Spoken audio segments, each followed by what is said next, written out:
सुदाम्याचे पोहे ते थांबणार नाही, ते चालू राहतील, आपण कितीही खाऊ शकतो. आउटस्टँडिंग. पोहे हा माझा खूप जिवलग गोष्ट आहे.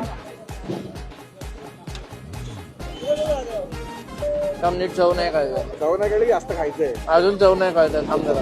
पोहे इतके छान भिजलेत, त्याला इतकी छान वाफ लागली कारण कंटिन्युअस चालू असल्यामुळे त्याला काही एक्स्ट्रा काही परतवण्याची काही गरजच नाही. ते इतके छान भिजलेले आहेत. वरनं मला खात्री आहे तिकडे बनतायत ते त्यात फोडणी मसाला टाकला आणि फक्त त्यांनी ते घोळून आणले. त्याच्यामध्ये अजिबात वरती काही तेल नाही, तवंग नाही, जाळलेले नाही, कडक झालेले नाही. आणि काल मी खाल्ल्यात ना, त्याला मी मिस केलं की आपण वरून चाट मसाला जो टाकला आहे मी एक्स्ट्रा त्याने जी मजा आणली आहे आज पोह्यांना.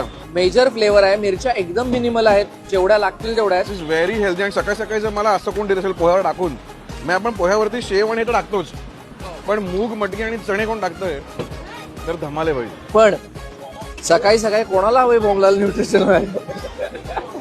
10 रुपये मध्ये एवढे पोहे मिळत असतील तर भाई त्या गोष्टीला माझ्याकडनं मी आता देऊन टाकतोय गोल्डन थम्स अप. सुदाम्याचे पोहे ते थांबणार नाही, ते चालू राहतील, आपण कितीही खाऊ शकतो. आउट